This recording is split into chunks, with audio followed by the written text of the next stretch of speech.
안녕하십니까 CTS 성도 여러분, 저는 성남제일교회 홍정희 목사입니다. 오늘 나눌 말씀의 제목은 이념이 우상이 될 때입니다. 우리가 천사를 판단할 것을 너희가 알지 못하느냐? 그러하거든 하물며 세상 일이랴. 최근 저에게는 고민거리 3가지가 생겼습니다. 첫째, 성폭행범을 용서하고 기도하자는 가르침에 그게 과연 피해 당사자를 고려한 입장인가? 당신의 딸이 성폭행을 당했어도 그렇게 말할 것인가? 라는 질문을 받았습니다. 파렴치범을 용서하고 기도하는 게 맞느냐 이거죠.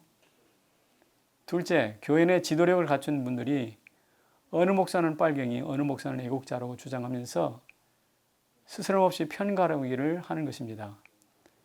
한물지난 이념 논쟁을 본 것 같습니다. 셋째, 3.1절에 일장기를 걸고 유관순이 실존 인물이냐? 한낱 절도부인 불구한 인물에 왜 열광하냐? 외친 분이 있었습니다. 세간의 뜨거운 논쟁을 불러일으킨 거죠. 그런데 문제는 이 3가지 사건이 교회나 신앙의 영역에서 공공연하게 펼쳐지고 있다는 것입니다. 그리고 그 파장은 쉽게 가라앉지 않을 것 같습니다. 이 모든 사건이 펼쳐진 이유가 뭘까요? 제가 보기에 이념이 우상이 되고 신앙이 이념의 종이 되었기 때문입니다. 이념을 신앙 위에 놓으면 그게 바로 우상숭배입니다.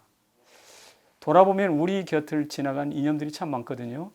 자유와 공산, 민주와 독재, 자본과 노동, 산업화와 민주화, 선진화와 세계화 이르기까지 매우 다양한 이념이 지나갔습니다.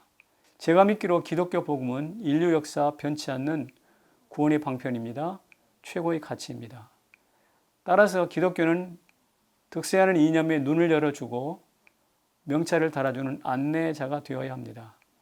실제 제국주의와 민족주의가 판을 칠 때 기독교는 사하의 동포주의를 표방했습니다.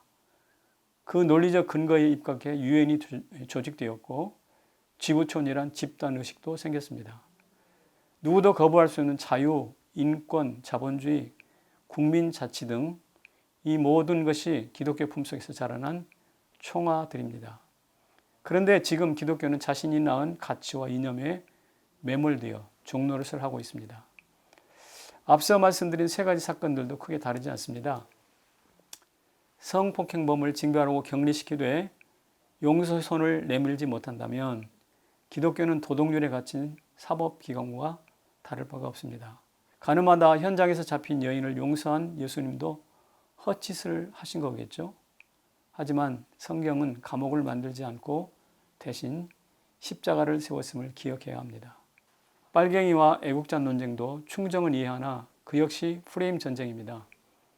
마치 형제끼리 얼굴에 악의 가면을 씌우고 치고받고 싸우는 것과 같습니다. 너는 속물이야 규정해놓고 실컷 두들겨 패는 허수아비 논쟁인 것입니다. 목사로서 일장기를 달고 과거에 매이지 말고 미래로 나가자는 주장도 좋습니다. 하지만 수탈당한 피해자의 아픔에 눈을 감고 일제가 제공한 공교육과 현진 문물에만 강조했습니다. 자기가 보고 싶은 것만 골라본 지적인 편향일 뿐입니다. 기미 독립선언선을 말합니다. 이 선언은 동양 평화로서 세계 평화와 인류 행복에 필요한 단계가 되게 하는 것이다. 이 어찌 사소한 감정상의 문제이리요. 즉 친일과 반일의 감정이나 이념의 문제가 아니라 인류 평화와 행복이란 지고의 가치를 치고했다는 것입니다. 이게 어디서 왔을까요? 기독교 복음입니다. 그런데 그 기독교 복음적 가치를 친일과 반일의 굴레 아래 집어던진다? 기독교의 유산과 품격을 현저히 회산한 것입니다.